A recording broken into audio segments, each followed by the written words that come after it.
Amen. Hallelujah. Isang mapagpalang gabi po sa bawat isa.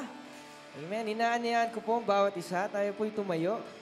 At tayo po'y magsisimulang magpuri at umawit sa Panginoon. Tunay nga po na ang bawat isa po sa atin na narito at ang mga tao po na nakikinig, nanonood sa atin pong live stream ay wala pong ibang hinangad sa gabi pong ito, kundi papurihan ng ating Panginoon. Amen? Amen. Amen. Excited na po ba tayo magpuri sa ating Diyos na buhay? Yes, Lord. Amen. Amen. Amen. Sabi nga po, kada daw po tayo ay nagpupuri sa ating Panginoon, meron po siyang bagong ginagawa sa ating buhay. At nalulugod po ang Diyos kapag tayo po ay sumasamba sa Kanya. Amen? Kaya po sa pagsamba po natin ngayong gabi, ibigay natin yung pinaka-the best nating pagsamba. Amen? Yung pinakamataas na pagsamba na kaya mong ibigay sa ating Panginoon. Amen? Sige po tayo umawit at magpuri sa ating Diyos. Hallelujah. Oh, purihin natin ang Diyos na buhay. Panginoon, sinasamba ka namin, itinataas ka namin, Panginoon Jesus. Hallelujah, we bless your name, we glorify your name, Lord, we exalt your name, O God. Hallelujah, hallelujah, hallelujah. Oh, glory, glory, glory.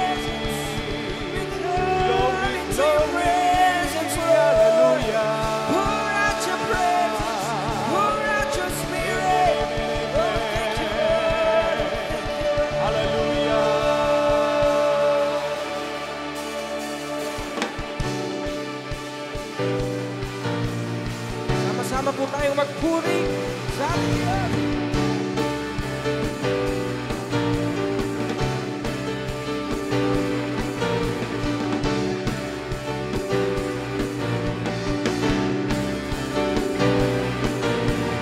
Come into your presence with singing, come into your presence with praise, into your gates with a thankful heart. We are going to celebrate. All of heaven is waiting. Power is on its way. We will shout. So we shout hallelujah. Lifting to you the mighty roar of praise. You deserve the highest praise, but we can't get any more. Lord, we give you our praise. That's what we came here for.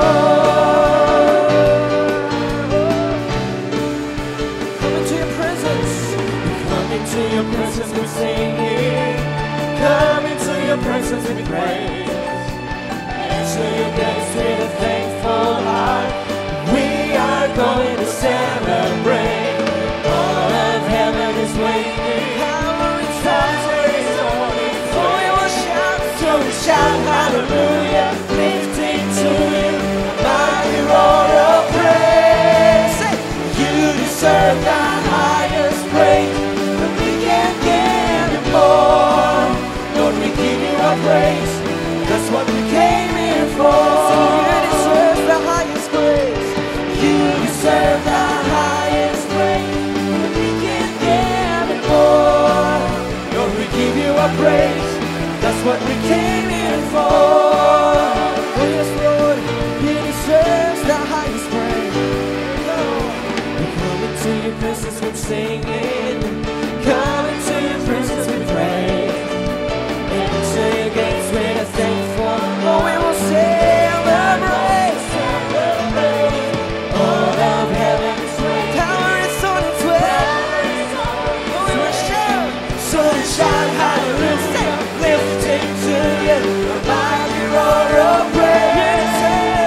You deserve the highest praise, but we can't give it more. Praise.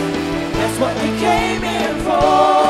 'Cause you deserve the highest praise, and we can't give it more. Lord, we give you our praise. That's what we came here for. Oh yes, Lord.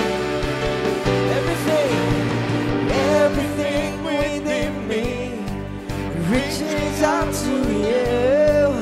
Your power and majesty, grace and mercy tell. Come on, let's dance. dancing, hearts and voices raise. You've set your people free. Now the house is filled with praise. Everything within, reaching out to you, reaches out to you. Your power, your majesty, grace and mercy too. Then we sing, oh, we will dance, dancing, hearts and voices raise. You have set your people free. Now the house is filled. Once again, everything within me reaches out to you. Your power, majesty, grace and mercy too. They'll be singing, dancing, hearts and voices raise. You have set your people free. Now the house is filled with praise. You deserve the highest praise. Lord, we give you our praise. That's what you came here for. You deserve the highest praise. You deserve the highest praise. We can't get more. Lord, we give you our praise. That's what we came here for. Oh, so you deserve the highest praise. You deserve the highest praise. Lord, you deserve the highest praise. You deserve the highest praise. You deserve the highest praise. You deserve the highest praise. You deserve the highest praise. You deserve the highest praise. You deserve all the praises and glory, for you are awesome God. You are awesome. Hallelujah. Hallelujah. We praise you. We glorify your holy name.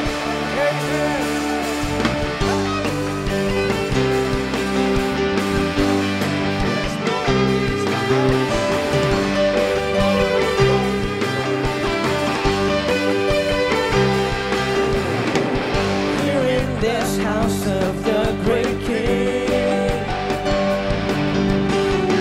we've come together now to worship Him. This house is built on Christ our rock. Cannot be shaken, cannot be shaken, cannot be shaken.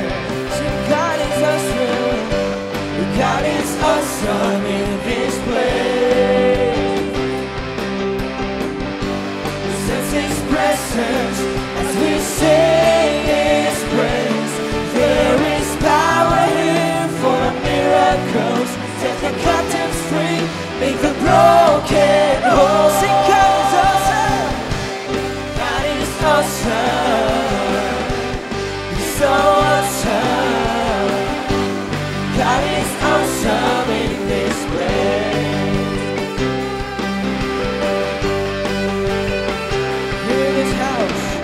Here in this house of the great King, we've come together now. We've come together now to worship Him. This house is built on Christ our rock. Cannot be shaken, cannot be shaken, cannot be shaken. God is awesome. God is awesome in this place. We sense His presence as we sing His praise. There is power here for a miracles. Set the captives free, make the broken whole. Come on, church, God is awesome. God is awesome. He's so awesome. God is awesome in this place. Sing, God is awesome. God is awesome. So awesome. He's so awesome. God is awesome in this place. Yes. You are awesome in this place, Lord.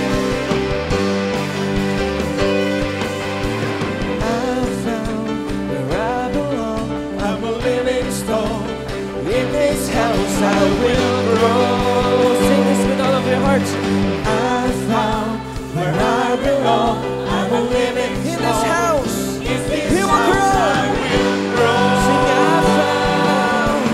I found where I belong. I'm a living stone. In this house. In this house I will grow. Once again, come on, sing this with all of your hearts.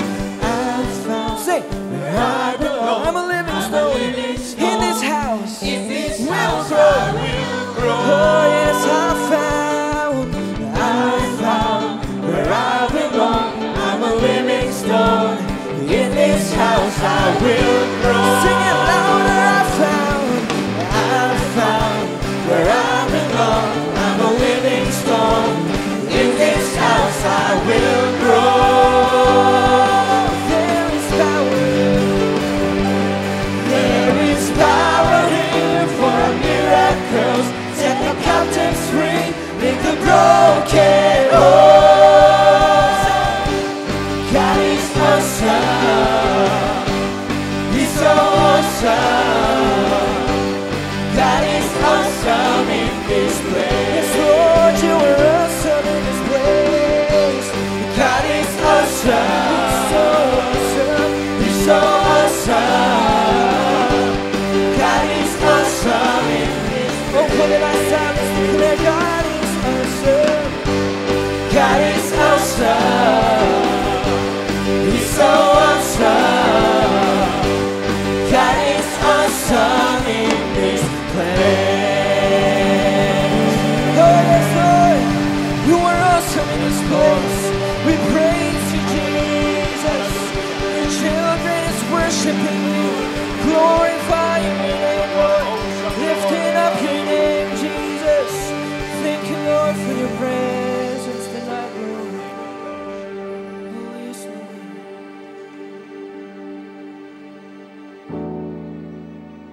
Patuloy po nating awitan ng ating Diyos. Sabihin po natin sa Panginoon kung gaano po natin siya kamahal sa gabi po ito. Buksan po natin yung ating mga puso. Let's pour out our hearts to Him. As we sing, Lord, we love you so much. We love your presence, Lord. Continue to move in our midst. Move in this place. Move in our house, Lord. As we worship you, as we praise your holy name, Lord. Here we are, Jesus. We bow down before your throne.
great are you. You are forever. On which I stand. You reign. You reign, oh Lord. You reign. You reign. We lift you high, higher than all others. Lord, we lift your name. We lift you high. Praise you, glorious name. We hear your praise. For great are you, Lord, and worthy of all glory, glory and honor and praise. We lift you high, higher than all others. We lift you high, higher than all others.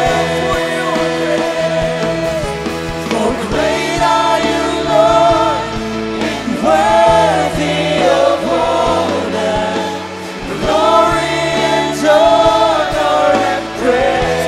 Great are you, Lord. For great are you, Lord, and worthy of honor, glory and honor and praise. For the last time, for great are you, Lord. For great are you, Lord, and worthy of honor, glory and honor and praise. You are worthy. We lift of your all the name on praise, high. all the glory. We lift your name on high, oh We praise your name. God. Come on. Hallelujah. Worship. Hallelujah. Praise his name. Yes, Lord. Lift his We name lift your on name high. on high. Be glorified, Lord. Be Hallelujah. magnified. Hallelujah. Hallelujah. Oh, Jesus, we lift your name on high. Come on, people of God, people of the Lord, let us lift the name of Jesus. Hallelujah, hallelujah, hallelujah. Hallelujah, hallelujah, hallelujah, hallelujah. Hallelujah, hallelujah, hallelujah. For you are God alone, from before time is began. You are on your throne.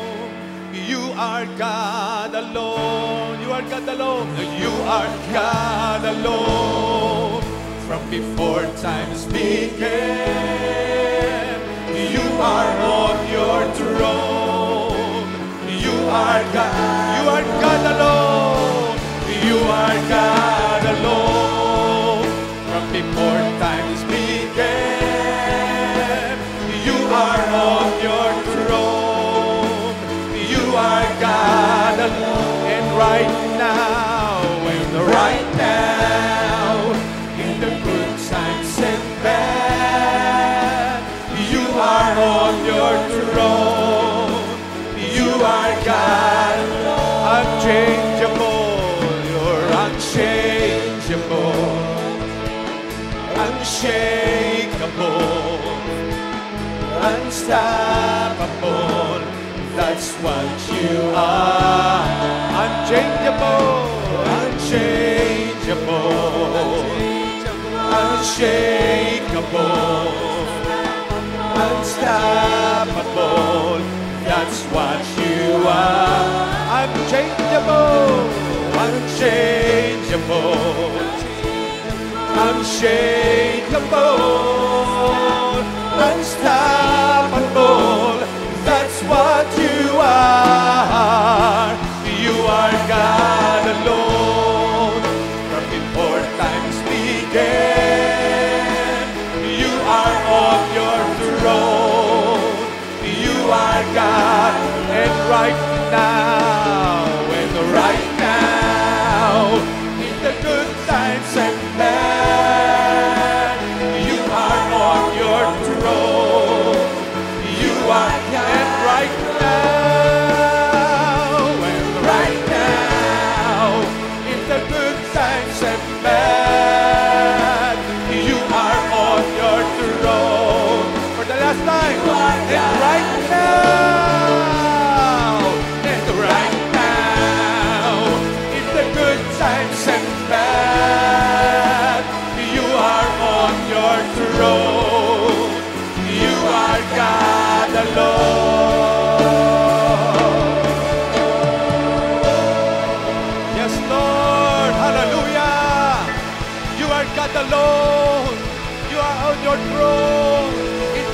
times and bad times, you are there.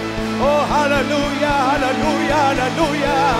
Oh, people of God, people of the Lord. Oh, worship the Lord, worship the King of Kings. Hallelujah, hallelujah. Amen, amen. Father, receive all the praises, honor, and glory. For you inhabits the praises and worship of your people. Thank you, Lord, for your presence, O God. You are here in our midst. Thank you, Lord, for your mighty presence. Lord, we entrust this midweek service unto you, O God. May your name be exalted. Use your servant whom you will use, O God.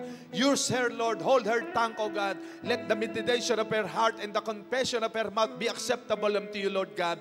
Hide her under the shadow of your cross, O God. Thank you, Lord. Prepare our hearts to hear your message tonight. Even those who are watching, Lord God, O Lord, in their house, O Lord God. We thank you. We honor you, Father. In Jesus' mighty name this we pray. Amen. Amen. Praise God. Amen. Thank you, Lord. Praise God. Good evening, everyone. Luzon, Visayas, and Mindanao. For those who are watching, for all our followers there in their house, in your home, praise God. Tonight, I believe God has a message to each and everyone. And makinig po tayong lahat. At alam ko po na pagpapalain tayo ng Panginoon. Tawagin natin ang mensahera ng Diyos. No? Pag mensahero, lalaki. Mensahera, babae. Ayan. Amen. Ating future pastora, Sister Mariel. Amen. Amen. Mapagpalang gabi po sa bawat isa. So handa na po ba ang ating mga puso to receive our portion tonight? Amen. Amen. So, ngayong gabi po, di ba po last midweek, ang shinare po sa atin ni Pastor Joseph is about po sa buhay ni Zaccheo. Di ba po, may nabanggit po si Pastor Joseph po doon, di ba? Ang dahilan kung bakit po tumingala ang Panginoon kay Zaccheo is because naglapat po yung puso nila. Di ba? Ang sabi po ni Pastor doon, hindi po tumingin ang Panginoon sa height ni Zaccheo, sa mga kasalanan ni Zaccheo, hindi po siya tumingin kung gaano kayaman po si Zaccheo, kundi tinignan po ng Panginoon yung puso ni Zaccheo na naghahangad po sa Panginoon. And sa gabi pong ito, pag-aaralan po natin yung isang tao din po sa Bible na tinawag po, o kilala po siya sa tawag na a man after God's own heart. So, kilala na po natin siya. Siya po ay si King David. So, basahin po natin dito sa 1 Samuel, chapter 13, verse 14. Sabi po dito, "But now your kingdom will not endure. The Lord has sought out a man after his own heart and appointed him ruler of his people because you have not kept the Lord's command." So ito po, si Samuel po ang nagsasabi dito at ang kinakausap niya po ay si King Saul. Sinabi po ni Samuel kay King Saul na, ayun nga po, matatapos na po yung rulership niya over Israel dahil po nag-disobey po siya sa Panginoon. So may utos po ang Panginoon kay King Saul and hindi po yun na-obey ni King Saul. Kaya po, ang naging judgment po ng Panginoon sa buhay ni King Saul is tinapos niya po yung paghahari ni King Saul over Israel. And sabi po dito, "The Lord has sought out a man after His own heart." So ang Panginoon po, nakahanap na po agad siya ng pamalit kay King Saul. At hindi lang basta pamalit na king sa Israel, kundi a man after his own heart. Hindi lang basta tao, kundi malapit po sa puso ng Panginoon. And appointed him ruler of his people. So yun po yung magiging kapalit ni King Saul na hari po sa Israel. And sabi po dito sa 1 Samuel chapter 16, verse 1, ito na po yung time na i-anoint na po ni Samuel si David. Sabi po dito sa verse 1, "The Lord said to Samuel, how long will you mourn for Saul, since I have rejected him as king over Israel? Fill your horn with oil and be on your way. I am sending you to Jesse of Bethlehem. I have chosen one of his sons to be king." So ito po yung naging instruction ni Lord kay Samuel na pumunta po siya sa bahay po ni Jesse at doon po yung bagong king ng Israel at kailangan niya pong i-anoint. Sabi po dito sa verse 4, sabi po, "Samuel did what the Lord said when he arrived at Bethlehem. The elders of the town trembled when they met him. They asked, 'Do you come in peace?' Samuel replied, 'Yes, in peace. I have come to sacrifice to the Lord. Consecrate yourselves and come to the sacrifice with me." Then he consecrated Jesse and his sons and invited them to the sacrifice. When they arrived, Samuel saw Eliab and thought, "Surely the Lord's anointed stands before the Lord." So nung nakita daw po ni Samuel si Eliab na anak po ni Jesse, sa isip-isip niya, ito na yung i-appoint ng Panginoon na bagong hari ng Israel. Pero ang sabi po ng Lord dito, "But the Lord said to Samuel, do not consider his appearance or his height, for I have rejected him." So sabi po ng Panginoon, nirebuke niya po si Samuel na huwag kang tumingin sa height o kung gaano kakisig, gaano katangkad si Eliab kasi hindi siya yung pinili ko. I have rejected him. And sabi po dito, the Lord does not look at the things people at. People look at the outward appearance, but the Lord looks at the heart. So ni-remind ng Panginoon si Samuel na hindi ako katulad nyo na ang tinitignan, physical na appearance, gaano ba katangkad, gaano kaputi. Hindi po ganun tumingin ng Panginoon, kundi ang Panginoon po tumitingin sa puso. Yung mga ina-appoint niya po na manggagawa niya, tinitignan niya po lagi yung puso. Di ba po? Hindi po niya tinitignan kung hanggang saan ang natapos mo, kung gaano kadami yung medals mo. Hindi ganun tumingin ng Panginoon. Gusto niya yung puso na handang sumunod sa Kanya. And sabi po dito sa verse 12, "So he sent for him and had him brought in. He was glowing with wealth, with health, and had a fine appearance and handsome features. Then the Lord said, 'Rise and anoint him, this is the one.'" So nung time po na nakita na po lahat ni Samuel yung mga anak po ni Jesse, wala pong naging message ang Panginoon na siya na yung pinili ko. Kaya po nagtanong po si Samuel doon na, "May anak ka pa ba?" And sabi po ni Jesse, meron pa siyang mas batang anak at si David po yun. Siya po ay nagpapastol. Kaya sabi po ni Samuel, "Sige, papuntahin mo siya dito at aantayin natin." Hindi daw sila po uupo hanggat hindi po dumadating si David. And nung nakita po ni Samuel si David, ito po yung naging message ng Panginoon, "Rise and anoint him, this is the one." So si David po yung inassign, kumbaga inappoint ng Panginoon as new ruler of Israel. So sa gabi pong ito, di ba po, si David po, natawag po siyang a man after God's own heart. Di ba po? Ano po, sa gabi po ito, pag-aaralan po natin, ano po bang puso meron si David? Bakit po siya tinawag ng Panginoon na a man? Kumbaga malapit siya sa puso ng Panginoon. Anong meron sa puso? Anong nakita ng Panginoon sa puso ni David? Para tawagin po siya sa ganong title, di ba? So, sa pag-aaralan po natin, meron po siyang 5 katangian. Kumbaga, may 5 heart qualities po si David na nakita ng Panginoon bakit po siya tinawag bilang a man after God's own heart. Una po, David's heart, kumbaga a heart full of love for God. So ang puso po ni David ay punong-puno daw po ng pagmamahal sa Panginoon. Basahin po natin sa Psalms chapter 18 verse 1. "I love you, Lord, my strength." So di ba po, si David, kilala po natin siya as a worshiper sa Panginoon. And pasimula pa lang po ng chapter na to, kumbaga sinabi niya na po na, "I love you, Lord, my strength." Ganun po yung pagmamahal ni David sa Panginoon na, ayun nga po, sabi din po dito sa Psalms chapter 63 verse 1, "You, God, are my God, earnestly I seek you. I thirst for you, my whole being longs for you. In a dry and parched land, where there is no water." So ganun daw po yung pagmamahal ni David sa Panginoon na he earnestly seek for the Lord. Lagi niya pong hinahanap ang Panginoon. "I thirst for you." So ang kaluluwa niya po laging nauuhaw sa presensya ng Panginoon. "My whole being longs for you."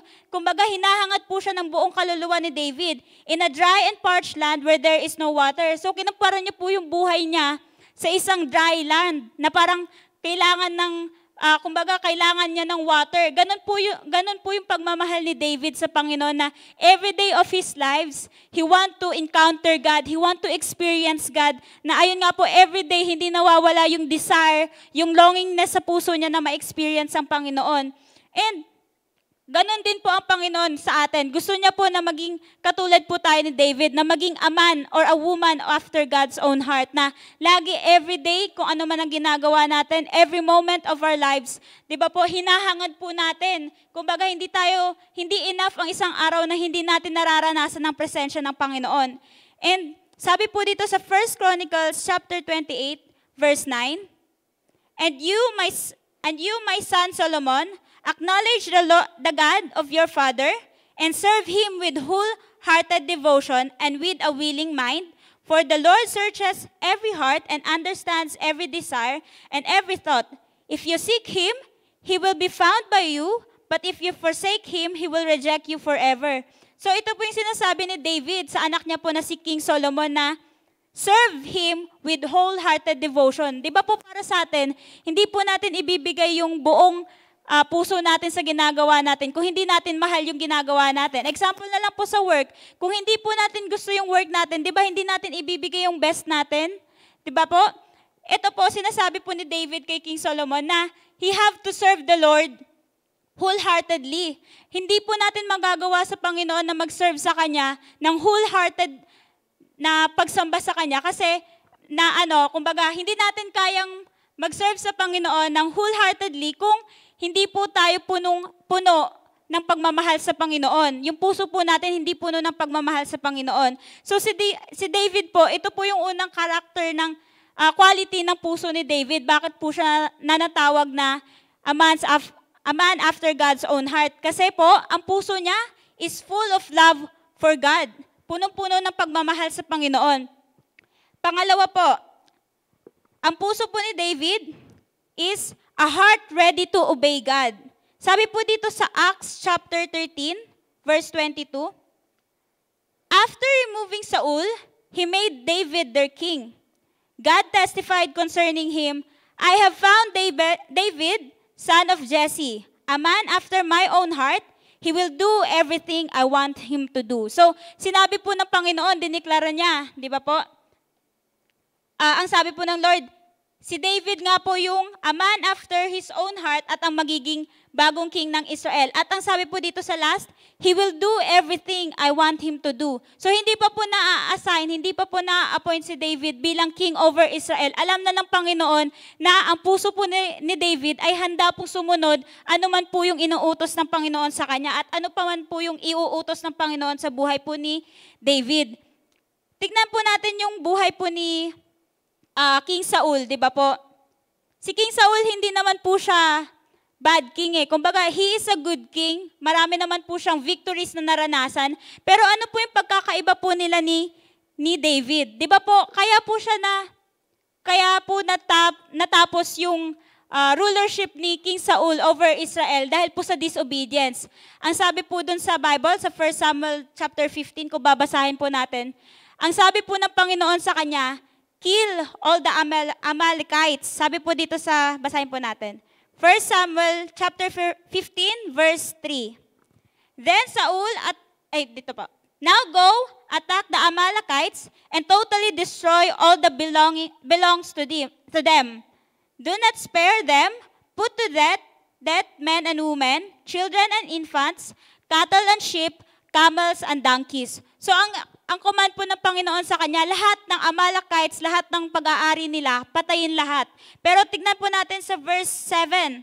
Then Saul attacked the Amalekites all the way from Havilah to Shur, near the eastern border of Egypt. He took Agag, king of the Amalekites, alive, and all his people he totally destroyed with the sword. But Saul the army spared Agag and the best of the sheep and cattle, the fat calves and lambs, everything that was good. This they were unwilling to destroy completely, but everything that was despised and weak, they totally destroyed. So, ang ginawa daw po nila ni King Saul at yung army niya po, tinira niya po yung king of Amalekite, si King Agag, at yung mga hayop na magaganda daw po. Sabi dito, everything that was good. And ang sabi po dito, they were unwilling to destroy completely, but everything that was despised and weak, they totally destroyed. So, para sa kanila, tinira po nila yung mga magagandang bagay na makukuha nila sa Amalekites. Pero anong sabi ng Panginoon? Diba? Totally destroy the Amalekites. Lahat ng belongings nila, lahat ng pag-aari nila. Kumbaga, kung makikita po natin sa buhay ni King Saul, nagkaroon po ng partial obedience. Kumbaga, kung tutuusin natin, parang 50% lang po yung obedience na ginawa ni King Saul, hindi po 100% kasi nagtira po siya eh. And para sa Lord, ang partial obedience is still disobedience. Kaya po natapos po yung paghahari ni King Saul that time. Pero ano pong naging response ni David nung time na inanoint po siya ni Samuel? Nakarinig po ba tayo o nakabasa po ba tayo na nag-no siya? Na nagbigay po siya ng excuse na, Lord, bata pa ako, hindi ako ready na maging king. Isa lang po akong shepherd boy, magpapastol lang po ako. Ang hinahawakan ko lang is mga tupa, hindi ko kaya na maghawak ng isang kingdom. Narinig po ba natin sa salita ni David yun? Di ba po wala po? Wala pong naging excuses si David that time. Kumbaga yung puso po ni David handang sumunod kahit na alam niya na isa lang siyang shepherd boy at hindi niya alam kung kaya niya ba yung next season na ibibigay sa kanya ng Panginoon bilang king over Israel. Nag-obey pa rin po siya. Kumbaga, nag-say yes po siya sa Panginoon. And yun po yung nakita ng Panginoon, bakit po siya na-consider a man after God's own heart. Kasi po, meron po siyang puso na handang sumunod sa Panginoon. Hindi 99%, hindi 80%, kundi 100% po yung puso ni David na handang sumunod sa Panginoon. So, ganun din po sa buhay natin. If we want to be a man or a woman after God's own heart, we should be ready to do lahat ng gusto ng Panginoon na ipagawa sa atin. Kung pinapadala tayo sa isang lugar na malayo, 8 hours ang biyahe, kumbaga kailangan mo magstay ng 1 week, 1 month, 1 year, di ba po, ilang years? Pag sinabi ng Panginoon yun, hindi po tayo magiging Saul na partial obedience, na parang susunod tayo, pero sa puso natin, nagmamurmur tayo. Let's be like David po na kahit hindi man natin maintindihan, kahit feeling natin hindi pa tayo ready, let's still obey the Lord. Kasi po, nandun po yung pagsama po ng Panginoon. Amen po? Amen. Pangatlo po, na puso po ni David, a heart that trusts God. So dahil po, di ba po, lagi po natin naririnig dito sa pulpito, yung story po ni David about, nakipaglaban po siya kay Goliath. Di ba po sa 1 Samuel chapter 17, ito po yung sinabi po ni David before po niya kalabanin si Goliath. Sabi po dito, sa verse 34 to 37, But David said to Saul, Your servant has been keeping his father's sheep with a lion. When a lion or a bear come and carried off a sheep from the flock, I went after it, struck it and rescued the sheep from its mouth. When it turned on me, I seized it by its hair, struck it and killed it. Your servant has killed both the lion and the bear. This uncircumcised Philistine will be like one of them, because he has defied the armies of the living God. The Lord who rescued me from the paw of the lion and the paw of the bear will rescue me from the hand of this Philistine. Saul said to David, Go and the Lord will be with you. So ito po yung sinasabi ni David kay King Saul na gusto nga po niya na labanan si Goliath that time. And sinabi niya po na every time po, di ba po si David siya po ay pastol. Every time daw po na may umaataking oso o leon dun po sa mga tupa niya, hindi po siya natatakot na kalabanin yon or iligtas po yung mga tupa niya. Kasi po, yun yung gawain niya bilang shepherd. And ang sabi po niya dito, Your servant has killed both lion and bear. This uncircumcised Philistine will be like one of them, because he has defied the army of the living God. The Lord who rescued me from the paw of the lion and the paw of the bear will rescue me from the hand of this Philistine. So yung pagtitiwala po ni David that time sa Panginoon, buo po. Di ba po, kung tutuusin si David po that time, ilang taon lang po siya? 10, 12 years old? Gano'n po siya kaliit? Ano po yung compare, di ba, i-compare mo siya kay Goliath. Si Goliath, malaking tao. Pero siya, bata pa lang po siya that time. Pero natakot po ba siya to face Goliath? Hindi po. Dahil po, meron po siyang buong pagtitiwala sa Panginoon na ililigtas po siya, katulad po ng pagligtas ng Panginoon sa kanya laban sa leon at sa mga oso. Ganon din po yung pagliligtas na gagawin ng Panginoon sa buhay ni David nung kinalaban niya po si Goliath. Dahil po meron pong buong pagtitiwala si David, di ba po? Meron po siyang courage sa puso niya na i-face si Goliath, di ba po? Ganon din po sa buhay natin. If totoo po na meron tayong buong pagtitiwala sa Panginoon, magkakaroon po tayo ng lakas ng loob. Ano po ba yung mga Goliath sa buhay natin? Di ba po? Hindi po tayo matatakot na harapin lahat yun kung may buong pagtitiwala tayo sa ating Panginoon. Example na lang po, kung ang Goliath sa buhay mo is yung lagi kang nagkukulang, 'di ba po, laging hindi kumbaga laging sakto lang yung ano mo, yung mga finance mo sa mga kailangan mong bayaran, walang sobra, hindi ka matatakot na i-face na magkukulang ka kasi alam mo na nagtitiwala ka sa Panginoon na ang Panginoon ang magsusupply ng kailangan mo. Ganon po sa buhay ni David, na parang hindi po siya natakot kahit na gaano po siya kaliit compared kay Goliath. Hindi po siya natakot na kalabanin yung mga nagde-defile sa Panginoon kasi po, buo po yung tiwala niya na ililigtas po siya ng Panginoon. And ganon din po sa buhay natin as a man after or a woman after God's own heart. Dapat po, buo yung tiwala natin sa Panginoon na kahit hindi man natin naiintindihan yung pinapagawa niya, ayun po, magtitiwala tayo na may purpose ang Panginoon sa buhay natin na kailangan natin daanan yun. And ayun nga po, a man and woman after God's own heart does not put their trust in other people.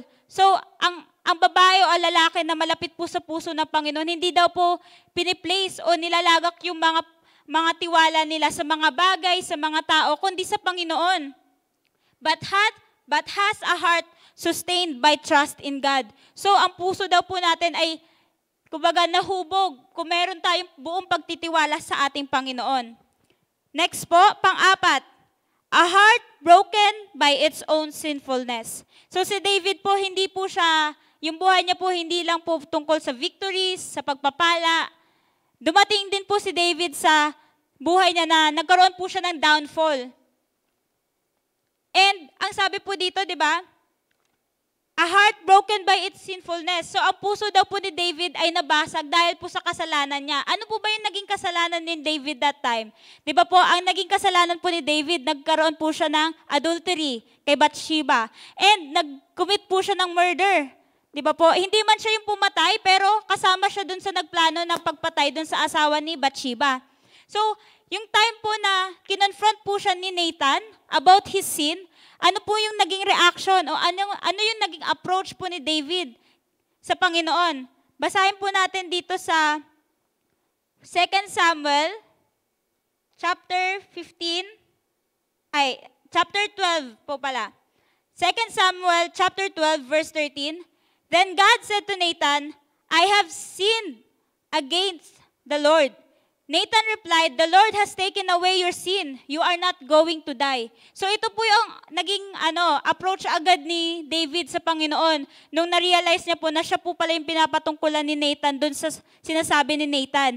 Ano po sabi niya? I have sinned against the Lord. Inako niya po yung sin niya. Balik po tayo sa buhay ni King Saul. Ano po yung naging approach niya nung ni-rebuke po siya o kinonfront po siya ni Saul, ni Samuel about his sin?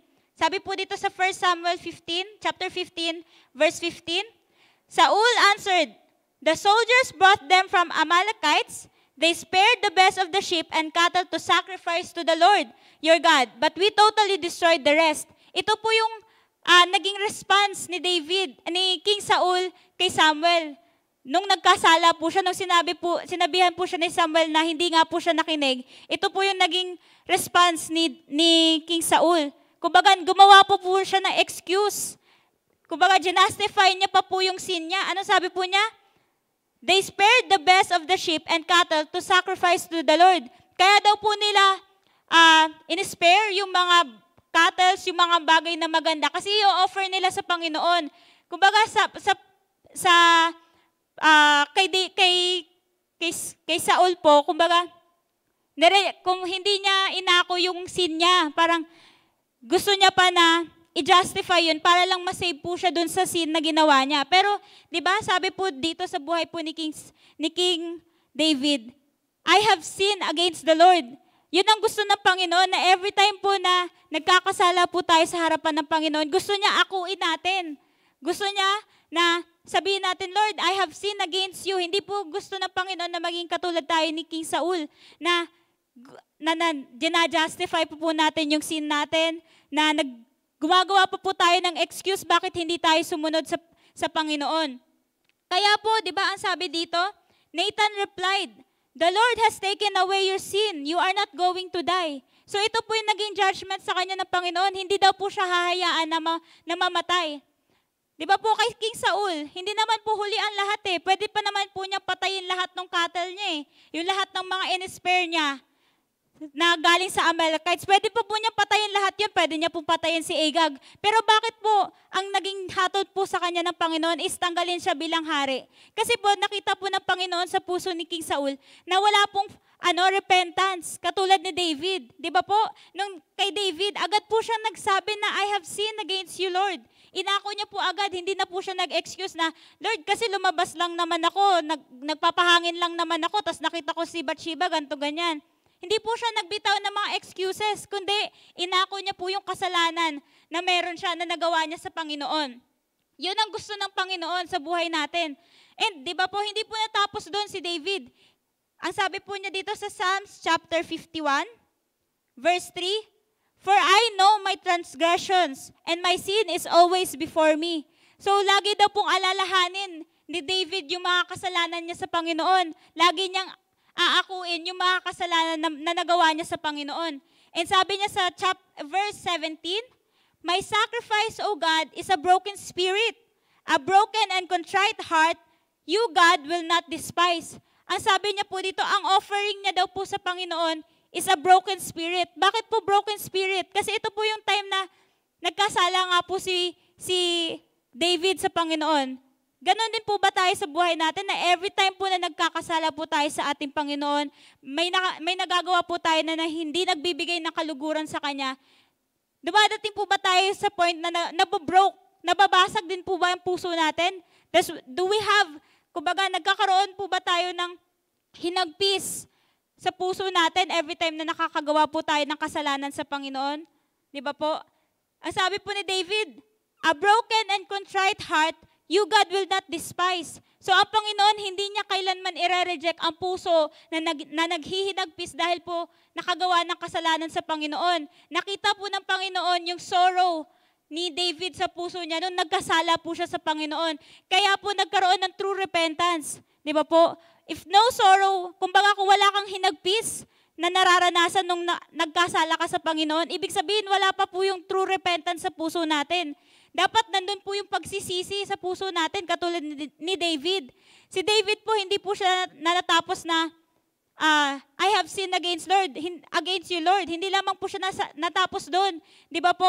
Nanghingi pa po siya ng restoration sa Panginoon. He asked for God's salvation.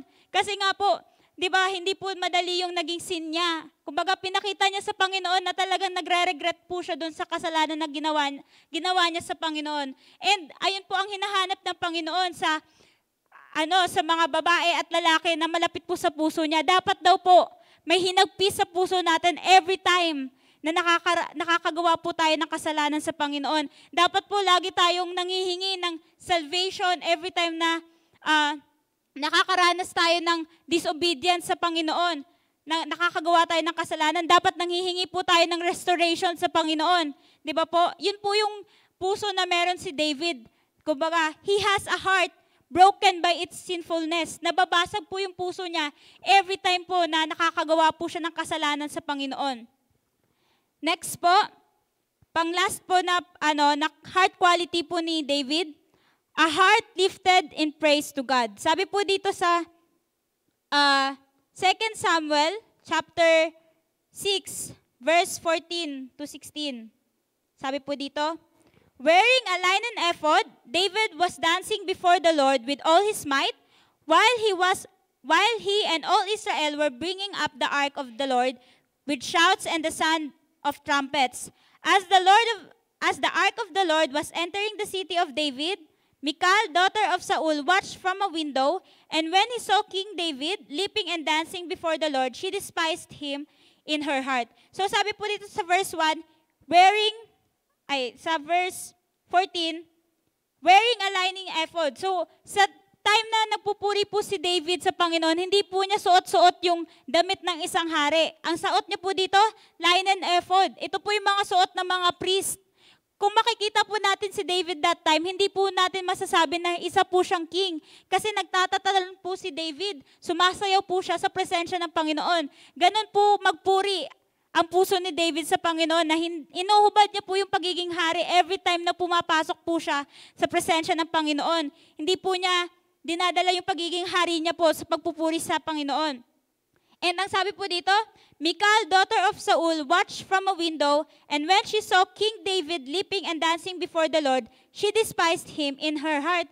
Nung nakita daw po siya ni Michal, na asawa niya, na anak po ni King Saul, hindi daw po nagustuhan ni Michal yung ginawa niya kasi parang nga po siyang, ang sabi po sa ibang version, para daw po siyang baliw, hindi siya iisipin na isang hari. Kumbaga nakakahiya daw po siya na makikita siya na ang isang hari ng Israel nakakasuot na parang priest at nagsasasayaw po. Ganon po yung sinasabi ni Michal na parang nakakahiya daw po si David. Pero para kay David, hindi niya po pinansin yung sinabi ni Michal.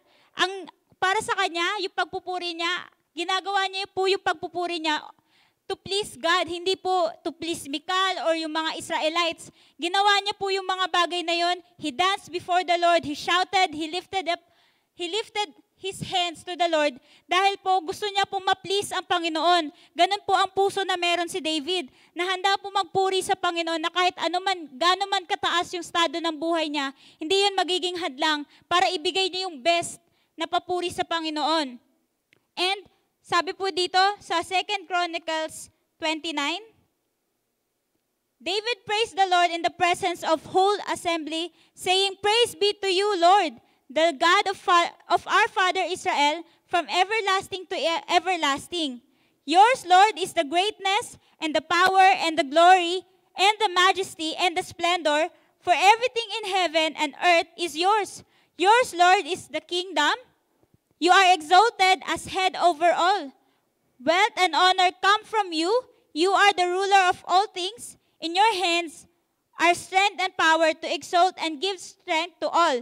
Now, our God, we give you thanks and praise your glorious name." Di ba po, hindi lamang po siya ang nagpuri. Nilid niya din po yung buong Israel na magpuri sa Panginoon. Ganun po grabe yung puso ni David na lagi gusto niya na papurihan ng Panginoon. Di ba po, from a shepherd boy, sa pagiging pastol po, di ba, nasusulat naman po sa Bible, na every time na siya po yung nagpapastol, gumagawa po siya ng awitin sa Panginoon. Tinutugtugan niya po ang Panginoon. Hanggang sa naging king po siya, hindi po nawala yung ganong attitude ni David, na kahit gaano pa kataas yung naging antas ng buhay niya, kung gaano pa kataas yung dinala sa kanya ng Panginoon, hindi po nawala sa kanya yung pusong nagpupuri sa Panginoon, na handang magpasalamat, na kahit saan, kumbaga kahit ano man yung estado ng buhay niya, ano man yung nararanasan niya, saan man siya, kumbaga pinipili niya lagi na magpuri sa Panginoon. And ganun din po ang hinahanap ng Panginoon dun sa mga woman and man after God's own heart. Dapat po yung puso natin lagi pong nagpupuri sa Panginoon. Ano man po yung ginagawa natin, naglalaba, nagtatrabaho, nagdadrive, di ba po? Gusto ng Panginoon, lagi natin siyang pinupuri. Yung puso natin, lagi nagpupuri sa Kanya. Di ba po? Ito po yung puso na meron po si David. Yung puso niya po na puno ng pagmamahal sa Panginoon, puso na handang sumunod sa Panginoon, puso na meron po siyang buong pagtitiwala sa Panginoon, a heart broken by its sinfulness, nababasag dahil po meron po siyang bagay na ginawa na hindi kinalugod ng Panginoon, and a heart lifted in praise to God. Puso na laging may pagpupuri sa Kanya, meron po siyang puso na handang magpuri sa Panginoon. Di ba po? Si David po natawag po siyang a man after God's own heart. Kasi nga po, katulad po na nabanggit ni Pastor Joseph, nagkalapat po yung puso nila, David at ni God. Di ba po? Kung ano po ang nais ng Panginoon, yun din po ang nais ni David. Kung ano po yung nagbe-burden sa puso ng Panginoon, yun din po yung nagiging burden sa puso ni David. Yun po ang totoong man or woman after God's own heart. Hindi lamang po dapat natin maging desire na tawagin tayong a man after God's own heart, a man after God's own heart. Huwag natin maging desire na yung title lang na yun yung makuha natin. Kundi yung ano po ba ang ibig sabihin nung a man or woman after God's own heart. Ibig sabihin po nun, may puso po tayo na pag sinabi ng Panginoon, go straight, we will go straight. Pag sinabi ng Panginoon, stop dahil hindi yan magiging ikakaganda ng buhay mo o hindi yan magbibigay ng glory sa akin, we will stop. Kung ano po yung nais ng Panginoon, kung ano po importante sa Panginoon, yun din po yung magiging puso natin. Kaya po naging a man after God's own heart po si David dahil po parehas po sila ng puso ng Panginoon. Kung ano po yung nagbe-burden sa Panginoon, yung nagiging burden kay David. And ganun din po sa atin, let's desire na hindi lamang tayo basta sabihan o tawagin na, ay ito si Pastor Joseph, a man after God's own heart yan. Kundi talagang maranasan natin sa buhay natin na kung ano yung gusto ng Panginoon, yun yung maging gusto po ng buhay natin, ng puso natin. So, di ba po, kaya sa oras pong ito, let's search our hearts. Kung gusto talaga po natin na tawagin po tayong a man or a woman after God's own heart, let's search our heart. Idulog po natin yung puso natin sa Panginoon na may pagpapakumbaba. Kung yung puso po ba natin, punong-puno pa rin po ba ng pagmamahal sa Panginoon? Lagi pa rin po ba tayo naglulong sa presence ng Panginoon? Kung ang puso po ba natin, ready pa rin po ba na sumunod sa Panginoon? Ang puso po ba natin ay handang magtiwala sa Panginoon? Nababasag pa rin po ba yung puso natin? Every time nakakagawa tayo ng kasalanan sa Panginoon, at lagi po ba tayo nagpupuri? Ito po yung mga qualities na meron po si David. And let's desire po na magkaroon po tayo ng mga puso na ganito sa harap po ng ating Panginoon. Kaya, amen, let's stand po sa presensya po ng ating Panginoon. At tayo po'y manalangin. Hallelujah. Yes, so God, tunay nga Panginoon, salamat to God sa gabing ito, God. Salamat, O God, sa buhay ni David, Panginoon. Tunay nga, O God, pinakita niyo po, Panginoon, sa buhay ni David, O God, kung gaano, Panginoon, ang pagmamahal niya sa iyo, Panginoon, kung gaano siya mag-obey, magtiwala sa iyo, Panginoon. Lord, we long, O God, to have this kind of heart, O God. Lord, we want, O God, our hearts to be full of love for you, O God.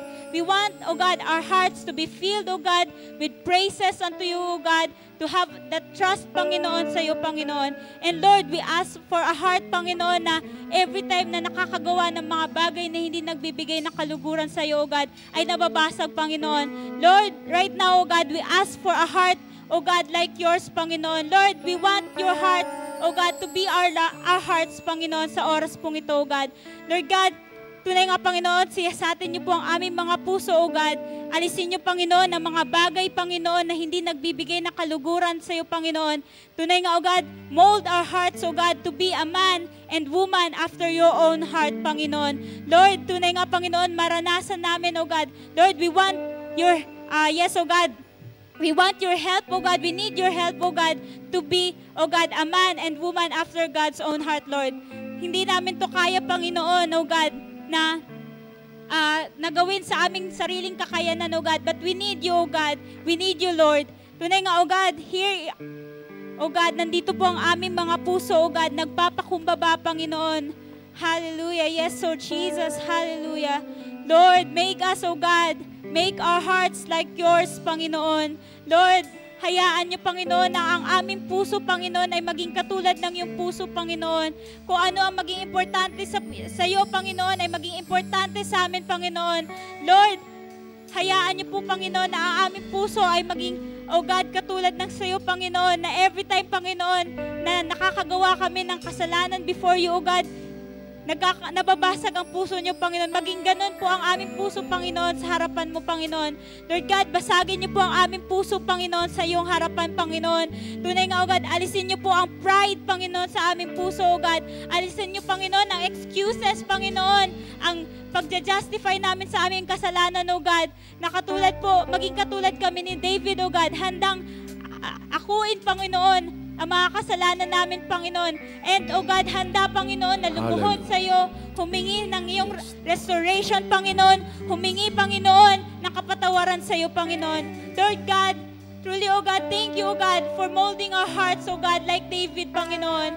Thank you, Jesus. Thank you, Father. In Jesus' name we pray. Amen and amen.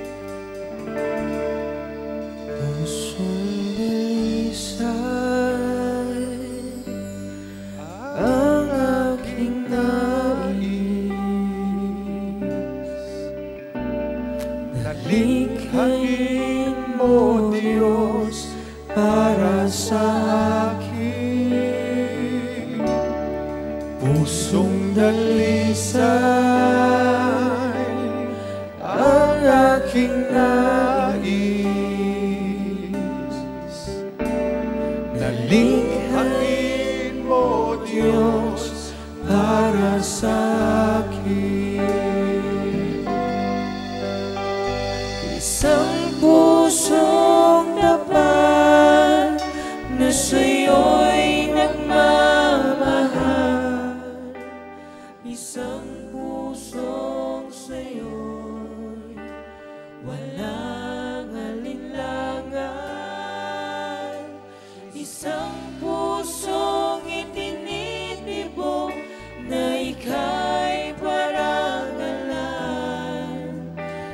handog ko'y pagpupuri sa'yo lamang, Jesus.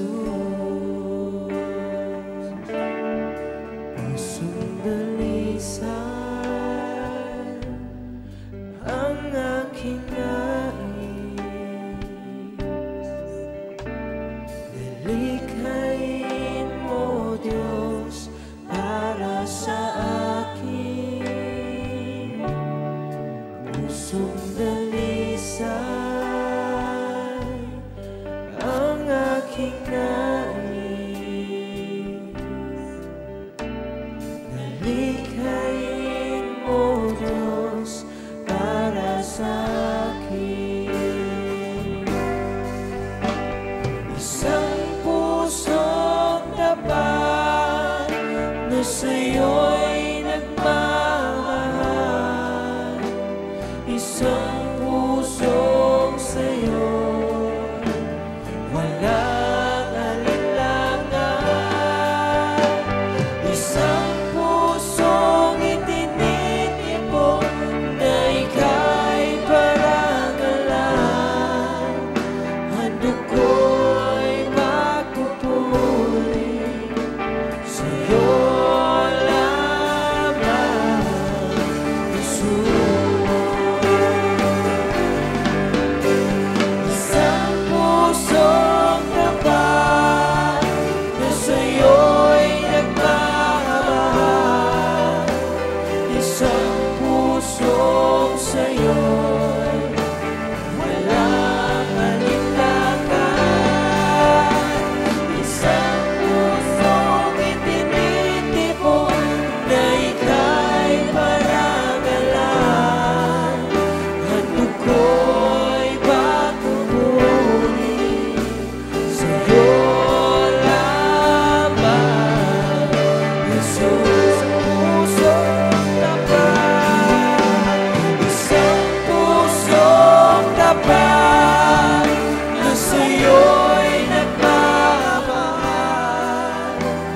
isang pusong sa'yo'y walang alinlangan, isang pusong itinitipon na ika'y parangalan.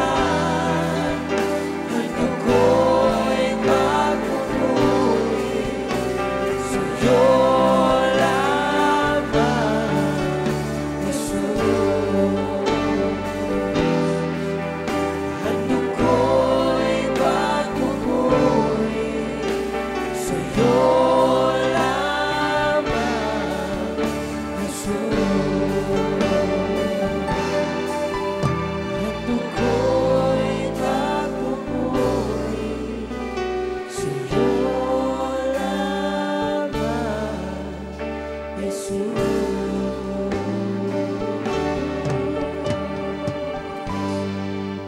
Brothers and sisters, wherever you are, God wants you to have qualities, 5 qualities like David. He has a heart full of love for God. Lagi siya naghahanap sa Diyos. Nais ng Diyos na ibigin natin siya ng buong puso, lakas, kaluluwa at pag-iisip. He always obey God. At ito ang nakita ng Diyos sa puso ni David. He did not murmur, ano man ang tanggapin niya mula sa Diyos. Hindi siya nagrereklamo, hindi siya sumusuway. He always obey God. He always trust in God. Ano man ang sitwasyon at laban niya sa buhay, harapin niya man ang mga malalaking gulayat sa kanyang buhay, hindi siya natatakot dahil alam niyang kasama niya ang Diyos. God will never leave him. God always defend him. Backup niya ang heaven. Every time he committed sin, Kapag nagkakamali siya, ang kanyang puso'y nababasag. Kaya nga umawit siya, create in me a clean heart, O God, and renew a right spirit within me. Cast me not away from your presence, O Lord, and take not thy Holy Spirit from me, within me. Mga kapatid, kung tayo man po'y madalas nagkakamali, nagkakasala, like David, he has a broken heart, broken spirit. At hindi nawawala sa kanyang buhay ang pagsamba at pagpupuri sa Panginoon. Ito po ang buhay ni David. Bawat isa po sa atin, huwag nating pagsawaan na purihin ang Diyos. Huwag nating pagsawaan na purihin, pasalamatan, sambahin ang Diyos na sa atin ay nagbigay ng buhay. Isang araw ang buhay nating lahat ay kukunin ng Diyos at babawiin ng Panginoon. Habang tayo may lakas at buhay, paluguran natin ang Diyos, awitan natin siya at purihin natin siya. Kapatid, kaibigan, madalas ka bang nagkakamali, paulit-ulit na nagagawa ang iyong kasalanang hindi nakalulugod sa Diyos? Ang sabi ng awit natin, a pure heart, Lord, that's what I long for. Pusong dalisay, kapatid, kaibigan, ngayong oras na ito, matapos nating marinig ang salita ng Diyos,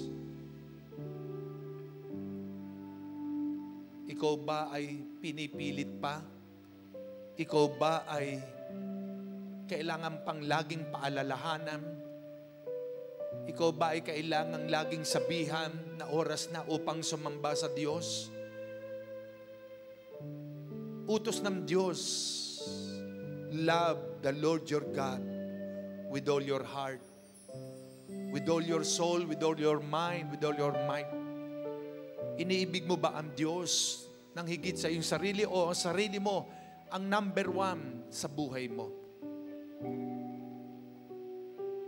Kapatid, kaibigan, nais ng Diyos na unahin mo siya sa buhay mo. Nais ng Diyos na siya ay paglingkuran mo. Mahalin mo siya. Sundin mo siya at pagtiwalaan mo siya. Kapag tayo naging mataas at palalo sa Diyos, hindi ka magtatagumpay sa iyong mga gagawin. Lagi kang babaksak dahil sa iyong kapalaluan at kataasan. Kilala tayong lahat ng Diyos, walang nalilihim at nakatago sa Kanya. Like David, he is a man after God's own heart. Meron ka bang puso na handang laging magpuri at sumamba sa Diyos? Sa oras na ito, saan man po tayong lahat naroroon, sabihin po natin na maiksing prayer na ito. Sabihin po ninyo, Panginoong Yesus, marami pong salamat sa iyong mga salita na aking narinig. Salamat po, Panginoon, na paalalahanan mo ako. Nais ko na magkaroon ng quality o character like David, na siya po ay laging nagpupuri sa iyo, nagmamahal sa iyo, sumusunod sa iyo, laging nagtitiwala sa iyo. At kung siya man ay nagkakamali, andun ang puso niya ay laging basag sa iyong harapan. Sa oras na ito, pinapasakop ko sa iyo ang aking buhay. Ikaw ang maghari sa puso ko, sa kalooban ko. Salamat po, Panginoon. Ito aking panalangin. Lord, salamat. Turuan mo kaming laging mapagpakumbaba sa iyong harapan. Laging umaamin ng pagkakamali. Panginoon, salamat. Wala kaming hagad kundi ang magkaroon ng pusong tapat, pusong dalisay sa iyong harapan. Pusong laging masunurin sa iyo. Nagtitiwala sa iyo. Salamat po, Panginoon. Isang pusong tapat. Isang puso tapat na sa'yo'y nagmamahal. Isang puso sa'yo'y walang alinlangan. Isang pusong itinitibok na ika'y parangalan. Ano ko'y pagpupuri sa'yo lamang. Isang pusong tapat, Isang pusong tapat na sa'yo'y nagmamahal. Isang pusong sa'yo'y walang alinlangan. Bagkus nagtitiwala sa'yo. Isang pusong tinitibok na ika'y parangalan. Ang ko'y pagpupuri sa'yo lamang.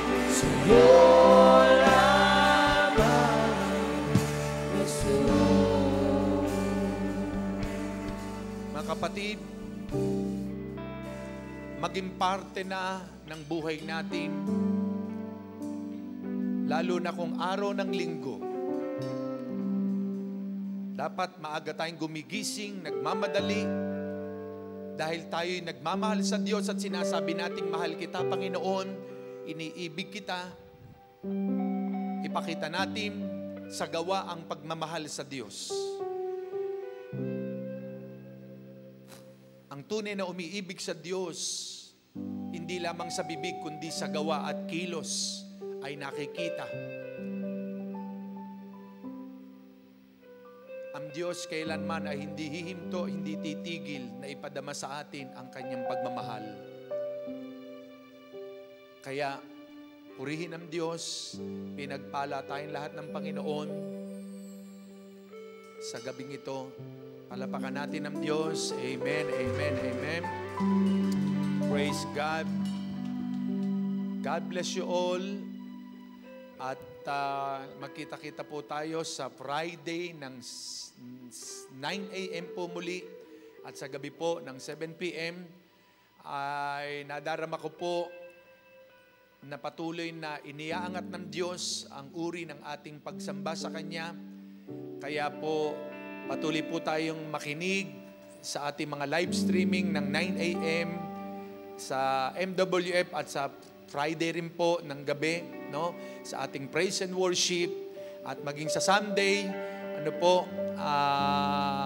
ready po tayo at first Sunday ng buwan ng Enero, kaya po ng Pebrero, kaya ang Diyos po'y laging may panibagong mga kapahayagan sa bawat isa po sa atin.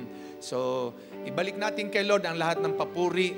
Amen. Bago tayo magwakas, sa iyo ang papuri, Panginoon. Sa iyo ang papuri at pasasalamat, aming Diyos.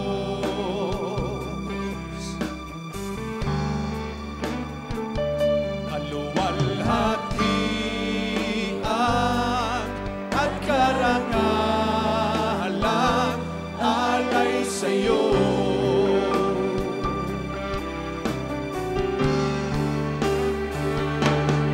Narito ang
Panginoon, gamitin mo, sa'yo lamang iaalay ang puso ko. Narito ang buhay ko,